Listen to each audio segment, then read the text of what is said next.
The arrest. Jamal Carter walked through the quiet streets of Amberville, a small suburban town that seemed stuck in time. The neatly trimmed lawns and pastel-colored houses exuded a facade of tranquility, but Jamal felt the weight of unwelcome eyes on him. Amberville wasn't a place where strangers, especially black men, were greeted with open arms. Jamal was dressed casually, dark jeans, a plain gray hoodie, and sneakers. He carried a book under his arm, a weathered copy of The Souls of Black Folk by W.E.B. Du Bois. His calm and confident demeanor contrasted sharply with the tension he could feel brewing as he passed by a local diner, where patrons stopped mid-conversation to stare. Jamal was used to it, his travels often brought him to places like Amberville. He had a reason to be there, though no one but him knew it yet. As Jamal reached the town square, he noticed the flashing red and blue lights of a police cruiser pulling up behind him. He sighed inwardly, already knowing what was coming. 2 officers stepped out of the vehicle, their body language stiff and commanding. Officer Daniels, a burly man with a buzz cut, approached Jamal first, followed by Officer Harris, a younger, more hesitant-looking officer. "Hey, you!" Daniels barked, his hand resting on his holstered gun. "What are you doing here?" Jamal turned slowly, his face calm but his eyes sharp. "Walking." "Is that a crime in Amberville?" Daniels's expression hardened. "We got reports of someone matching your description acting suspiciously around here." "You got ID?" Jamal raised an eyebrow. "Suspiciously? Walking through town with a book?" "Sure, I've got ID." He reached into his pocket slowly, keeping his movements deliberate to avoid escalating the situation. He handed over his driver's license, his hand steady. Daniel scrutinized the ID, then glanced back at Jamal. "What's your business here, Carter?" "Visiting," Jamal replied simply. "Is that also a problem?" Daniels ignored the question, handing the ID to Harris, who ran it through the cruiser system. Jamal stood silently, his demeanor unshaken. The silence stretched until Harris returned, shaking his head. "Nothing on him," he muttered to Daniels. Daniels wasn't satisfied. He stepped closer, invading Jamal's personal space. "We've had break-ins around here recently. You wouldn't happen to know anything about that, would you?" Jamal met his gaze without flinching. "No, I wouldn't. I just got here." Daniel smirked, his tone dripping with condescension. "You think you're smart, huh? Walking around like you own the place." "I'm just walking, officer," Jamal said, his voice steady. "Is there anything else you need, or am I free to go?" The tension in the air thickened. Daniels wasn't used to being questioned, especially not by someone he perceived as beneath him. He decided to push further. "Empty your pockets. Let's see what you're carrying." Jamal hesitated. "Am I under arrest?" "Not yet," Daniels snapped. "But if you don't cooperate, you might be." Knowing he had no choice, Jamal emptied his pockets, his phone, a set of keys, and a folded receipt from a coffee shop. Daniels inspected the items, finding nothing incriminating, but his frustration grew. He gestured toward the cruiser. "Turn around and put your hands on the car." "For what?" Jamal asked, his calm beginning to show cracks. "I've done nothing wrong." Daniels stepped closer, his voice low and menacing. "Do it, or I'll make you." Jamal clenched his jaw but complied, his palms flat against the cool metal of the car. Harris looked uncomfortable but didn't intervene as Daniels began to pat Jamal down. Finding nothing, Daniels's anger boiled over. "You people think you can just come here and do whatever you want," he muttered. Jamal turned his head slightly. "You people? Care to explain what you mean by that?" Daniels's face turned red. "Don't get smart with me."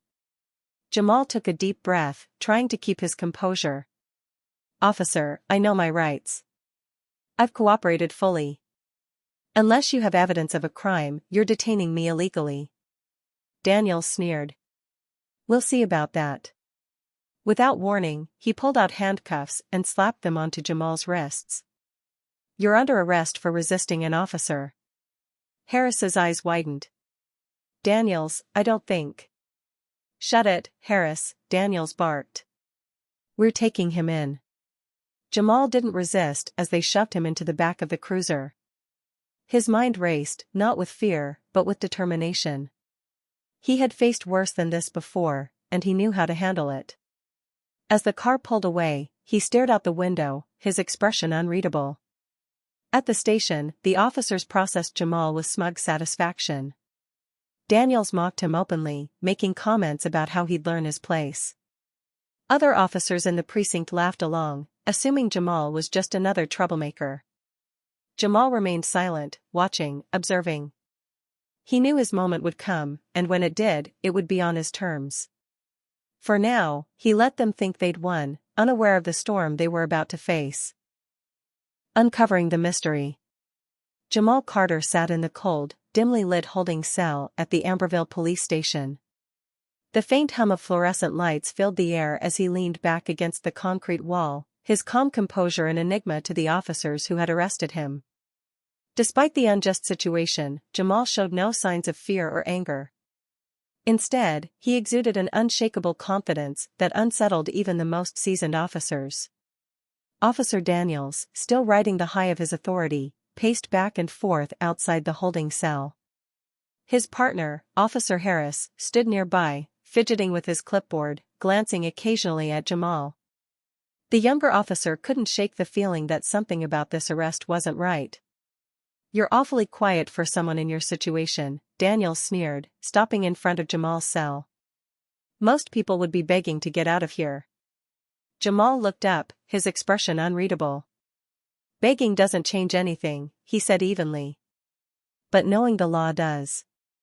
Daniels narrowed his eyes, irritated by Jamal's calm tone. You think you're smarter than me, don't you? Jamal gave a small smile, one that seemed to pierce through Daniels's bravado. I think we both know the answer to that. Harris, standing a few feet away, suppressed a grimace. He didn't like the way Daniels handled situations, but he didn't dare speak up. Jamal, however, didn't miss the hesitation in Harris's eyes. You don't have to agree with him, Jamal said suddenly, his gaze shifting to Harris. You seem like someone who knows right from wrong. Harris stiffened, caught off guard. I'm just doing my job, he muttered, avoiding eye contact. Daniels laughed harshly. Nice try, buddy. Harris here knows how to follow orders. Jamal shrugged and leaned back against the wall. Following orders doesn't absolve you of responsibility. History has taught us that much.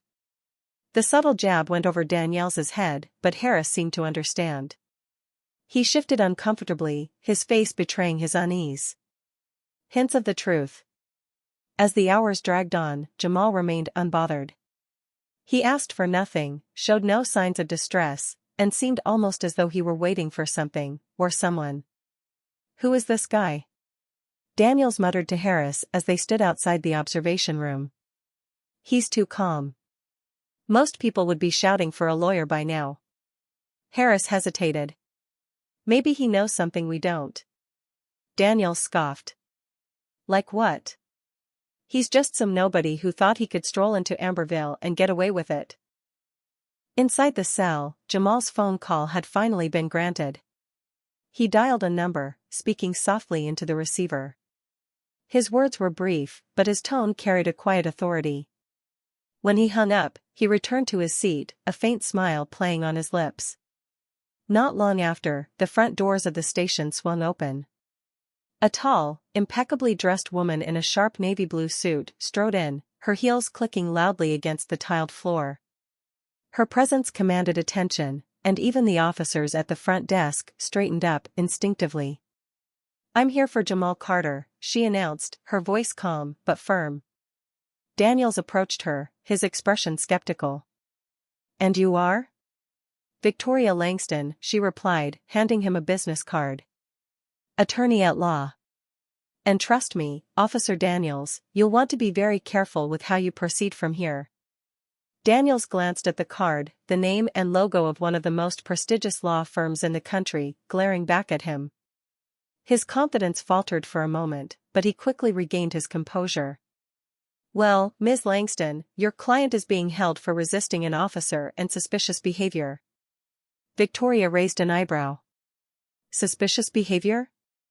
Is that a charge now? Daniels bristled. He refused to cooperate. Victoria smiled coldly. From what I understand, Mr. Carter complied fully. You have no grounds to hold him. A lawyer who knows the game. Victoria didn't wait for an invitation, she walked past Daniels and headed straight to Jamal's cell. The officers who had been observing Jamal watched curiously as she entered. Jamal, she said, her tone softening as she approached. Are you all right? I'm fine, Jamal replied, standing to greet her. Thank you for coming. She gave him a small nod, then turned to Daniels, who had followed her in. Release him immediately. Daniels crossed his arms. Not until we finish our investigation. Victoria's eyes narrowed. Let me make myself clear. If you continue to hold my client without cause, you'll be facing a lawsuit that will make national headlines. And I promise, your name will be front and center. Daniels faltered, but his pride wouldn't let him back down so easily. Why are you so interested in him? Who is he, anyway? Victoria smirked, her eyes glinting with a mixture of amusement and warning. That's not for you to know. But I suggest you think very carefully about your next move. Layers of complexity. The interaction left the station buzzing. Officers whispered amongst themselves, speculating about Jamal's identity. Why would someone like Victoria Langston, a high-profile attorney known for representing billionaires and political figures, show up for a man arrested in a small-town altercation? Jamal, for his part, remained an enigma. Even as the officers tried to piece together the puzzle, he gave away nothing.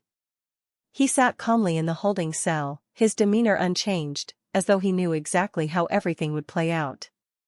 Harris couldn't contain his curiosity any longer.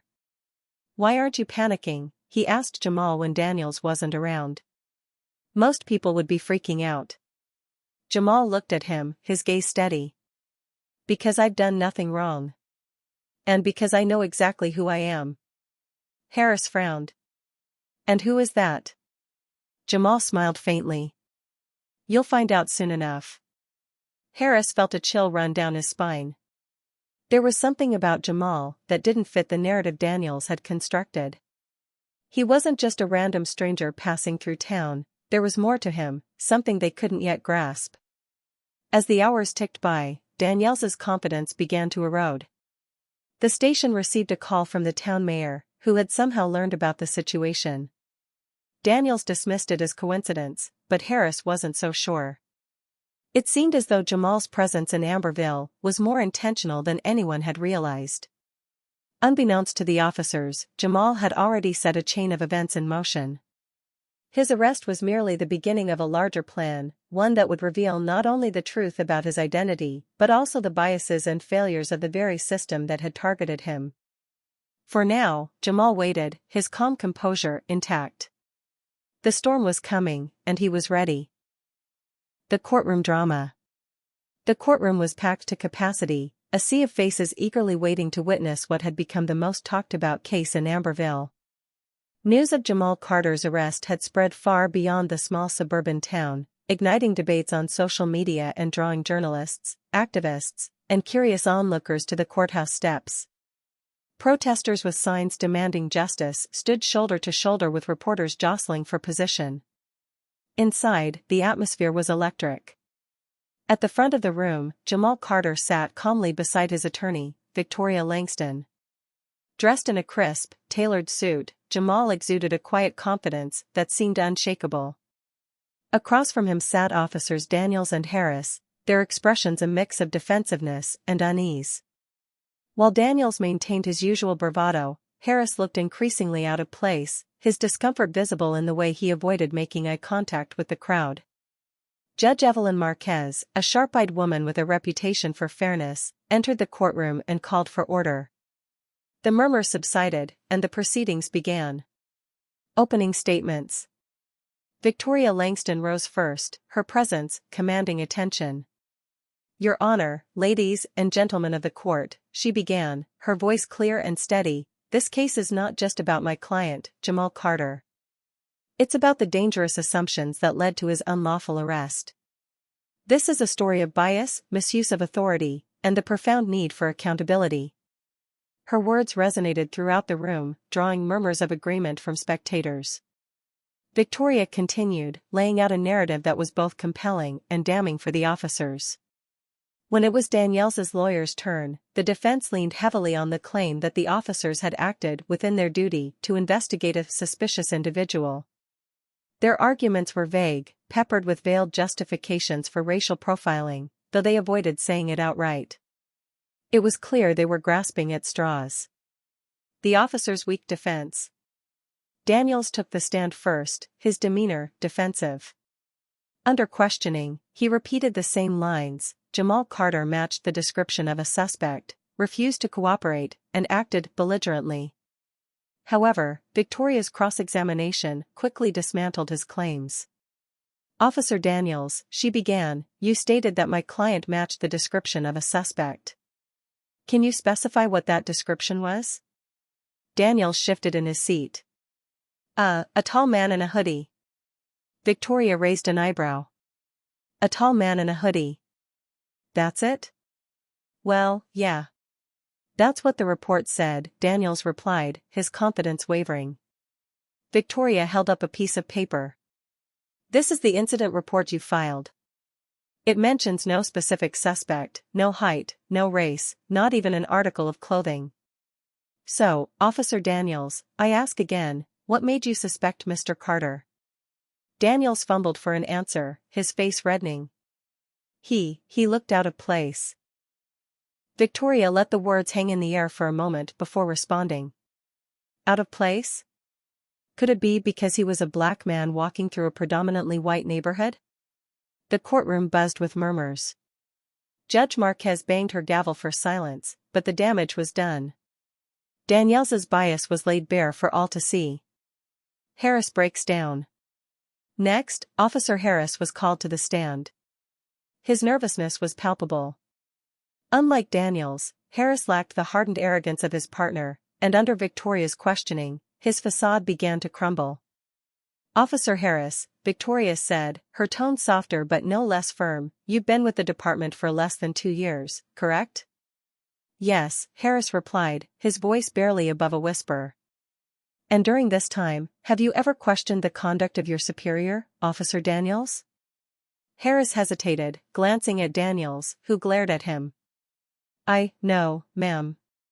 Victoria leaned forward. Why not? Because he's my superior, Harris admitted. I didn't feel like I could. Victoria nodded, her expression sympathetic. I understand. But let me ask you this, at any point during Mr. Carter's arrest, did you believe he was a threat? Harris paused for a long moment before finally shaking his head. No. Did he resist arrest? No, Harris admitted again, his voice cracking slightly. He didn't. The courtroom erupted in whispers, and even Judge Marquez looked intrigued. Victoria pressed on. So, Officer Harris, if Mr. Carter wasn't a threat and didn't resist, why was he arrested? Harris's silence spoke volumes. Jamal takes the stand. Finally, it was Jamal's turn to take the stand. The courtroom fell silent as he approached, his every movement deliberate and composed. Once seated, he faced the room, his gaze steady and unwavering. Mr. Carter, Victoria began, can you tell us what happened on the day of your arrest? Jamal recounted the events calmly, describing how he was stopped without cause, searched despite cooperating fully, and arrested on baseless charges. His words painted a vivid picture of the humiliation and injustice he endured, but he delivered them without anger or malice, only truth. Victoria then asked the question everyone had been waiting for. Mr. Carter, would you please share with the court a little about yourself? Jamal's lips curved into a faint smile. My name is Jamal Carter. I'm an entrepreneur, a philanthropist, and an advocate for social justice. I've spent the past decade funding programs to support underserved communities across the country. I've also worked closely with organizations to address issues of systemic racism within law enforcement. The courtroom erupted. Gasps and murmurs filled the air as people realized the man in front of them wasn't just another victim of racial profiling, he was a powerful figure in his own right. Victoria handed Jamal a document. Your Honor, I'd like to submit into evidence Mr. Carter's credentials, including his work as the founder of the Carter Foundation, which has raised over $200 million for education, housing, and criminal justice reform. Danielle's face turned ghostly pale. Harris looked as though he wanted to sink into the floor. Tensions mount. Victoria's closing argument was a masterclass in rhetoric. She highlighted the systemic issues at play, emphasizing how assumptions and biases led to an innocent man being treated as a criminal. She didn't just defend Jamal, she put the system itself on trial. When the defense tried to rebut, their arguments fell flat. The inconsistencies in Danielle's testimony and Harris's reluctant admissions had already unraveled their case. The crowd outside the courthouse, monitoring updates through live streams, grew louder with each revelation. By the time the judge adjourned for the day, it was clear to everyone in the room that the case was no longer about Jamal Carter. It was about exposing the deep flaws in a system that allowed such injustices to occur. As Jamal left the courtroom, surrounded by reporters and supporters, his calm composure remained. He had achieved exactly what he intended, he had turned his arrest into a catalyst for change. And while the trial was far from over, the truth was finally coming to light, the stunning revelation. The fourth day of the trial began with an air of anticipation so thick it was almost tangible. The courtroom was more crowded than ever, with media from national outlets filling every available seat. Protesters, activists, and curious citizens gathered outside, awaiting the latest developments in a case that had gripped the nation. Inside, the tension was electric, as Jamal Carter prepared to take the stand for what everyone knew would be the pivotal moment in the trial. The big reveal. Victoria Langston stood beside Jamal as he was sworn in. The room fell silent as he adjusted his suit and looked out over the crowd, his gaze calm yet piercing. His demeanor alone commanded attention, but it was what he was about to say that would leave everyone stunned. Mr. Carter, Victoria began, her tone deliberate, could you share with the court more details about your background and the work you've done? Jamal leaned forward slightly, his voice steady and measured.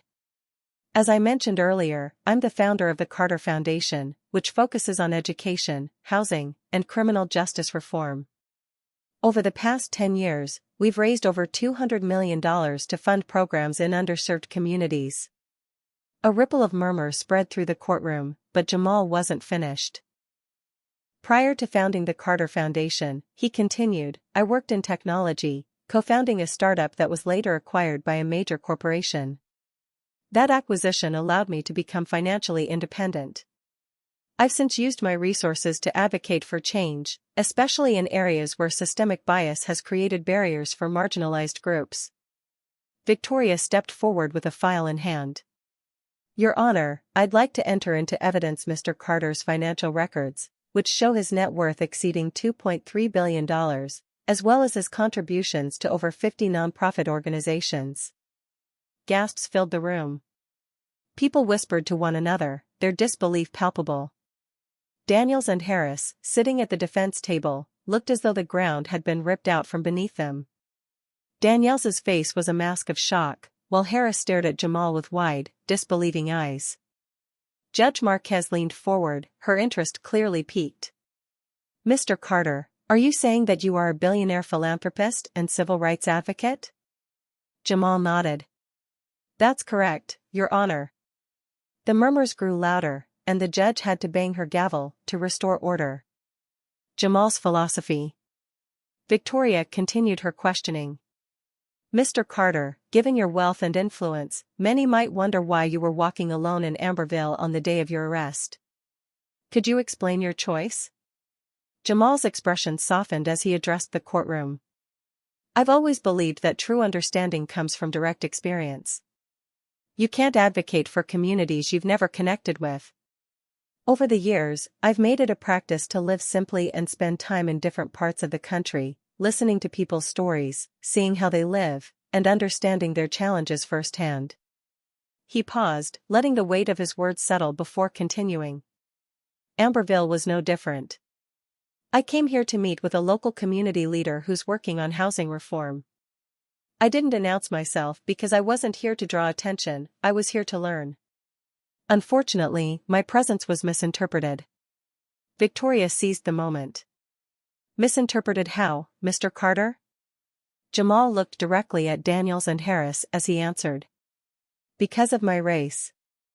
Because I didn't fit the preconceived notion of who belongs in this town.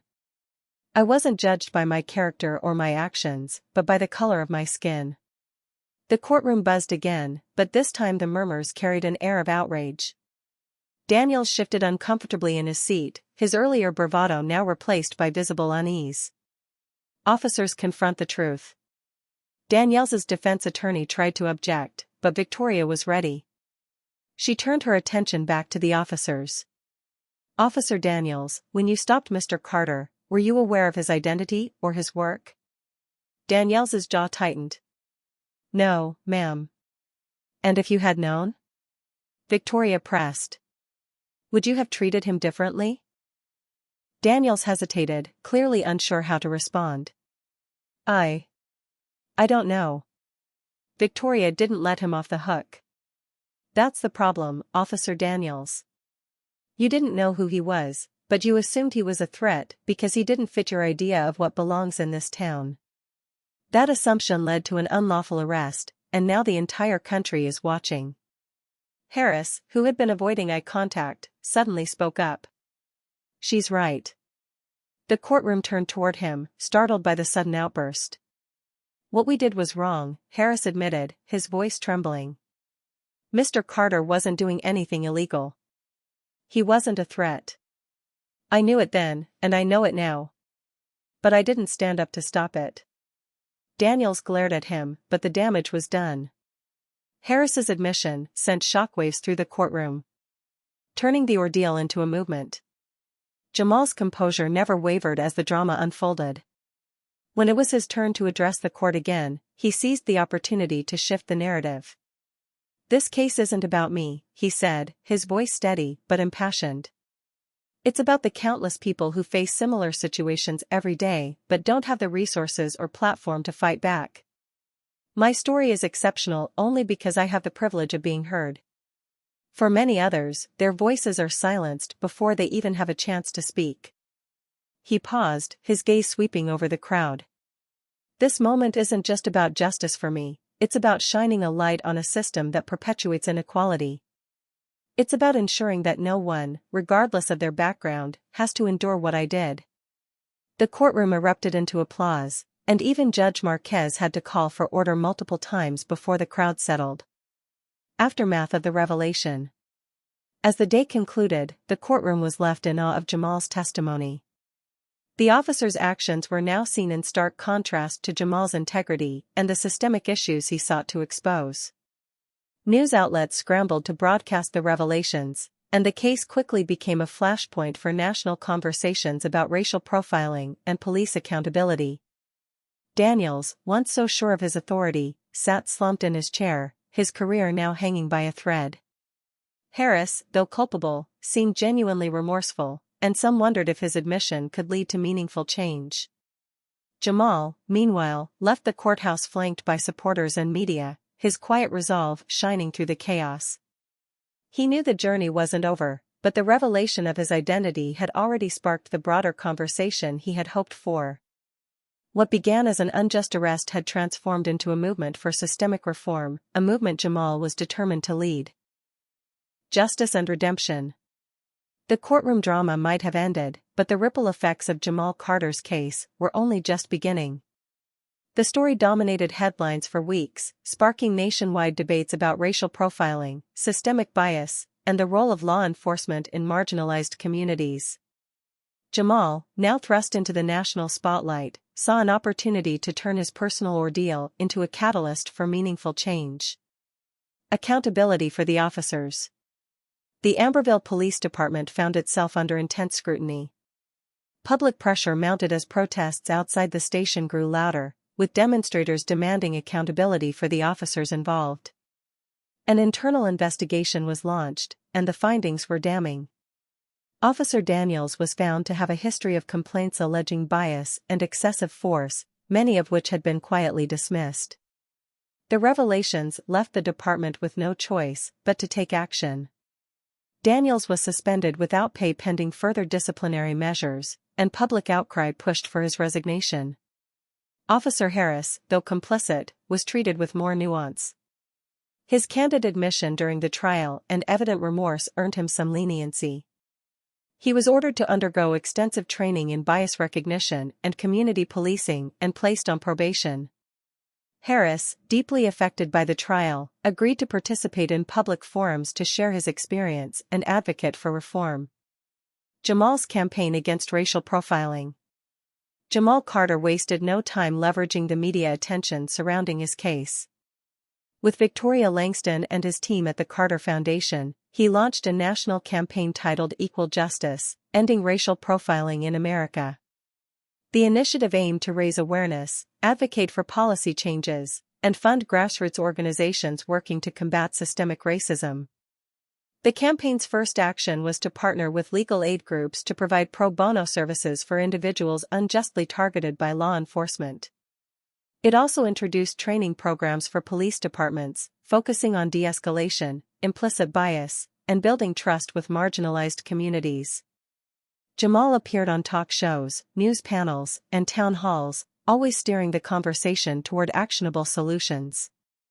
His calm, articulate presence resonated with audiences, and his personal story lent credibility to his cause. He wasn't just speaking out, he was creating a blueprint for change. A dialogue between police and the community. One of the most unexpected outcomes of the campaign was the dialogue it sparked between the Amberville Police Department and the community. Jamal, despite his experience, reached out to the department with an offer to facilitate open discussions about race, policing, and accountability. At first, the police were resistant. Many officers viewed the initiative as an attack on their integrity, but Jamal's measured approach gradually broke down their defenses. He emphasized that the goal wasn't to vilify law enforcement but to rebuild trust and ensure fair treatment for all citizens. The first community forum, held in the Amberville Town Hall, was tense. Residents shared stories of feeling unsafe and unwelcome, while officers expressed their challenges in balancing enforcement with empathy.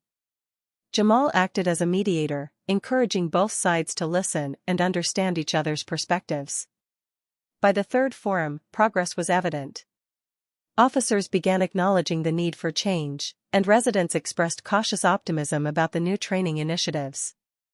Jamal's ability to bridge the gap earned him respect from both sides, and Amberville became a model for other towns grappling with similar issues. Personal growth and reflection. Throughout the campaign, Jamal's resolve only deepened. The injustice he faced had been a turning point, but it was far from his first encounter with systemic bias. Reflecting on his journey, he realized how his deliberate choice to live simply and connect with communities had prepared him for this moment. In a quiet moment with Victoria Langston, Jamal admitted, "When they arrested me, part of me wanted to lash out, to fight back. But I knew that wouldn't change anything. It's only by staying calm, by using their own system to expose the truth, that we can start to make a difference." Victoria smiled. "You did more than expose the truth, Jamal. You turned the system on its head." The road ahead. The campaign's success brought Jamal more recognition than ever before, but he remained grounded. He expanded the Carter Foundation's mission, focusing on systemic change in education, housing, and criminal justice. He also announced plans to fund a new initiative, scholarships for aspiring law enforcement officers from underrepresented backgrounds, emphasizing the need for diversity within the system. Amberville itself began to change. The police department adopted new protocols, and community leaders reported a noticeable shift in how officers interacted with residents. While tensions didn't disappear overnight, there was a newfound sense of accountability and hope. A new platform for justice. Jamal's journey reached a symbolic milestone when he was invited to deliver a keynote address at a national summit on criminal justice reform. Standing before an audience of policymakers, activists, and thought leaders, he spoke with the same quiet confidence that had carried him through his arrest and trial. "This isn't about me," he began. "This is about us, all of us. It's about recognizing the humanity in each other, breaking down the barriers that divide us, and creating a society where justice isn't determined by the color of your skin or the size of your bank account. We have the power to change the system, but it requires courage, persistence, and the willingness to confront uncomfortable truths." The crowd erupted into applause as Jamal stepped back, his resolve stronger than ever. Conclusion. Jamal Carter's story didn't end with the trial, it was only the beginning. What started as an act of injustice became a turning point for an entire community and a rallying cry for a nation. Through his unwavering commitment to justice, Jamal transformed his personal ordeal into a movement that challenged systemic bias and inspired countless others to fight for change. And while there was still much work to be done, Jamal knew that he was exactly where he needed to be, leading the charge, one step at a time, toward a future where justice truly was equal for all.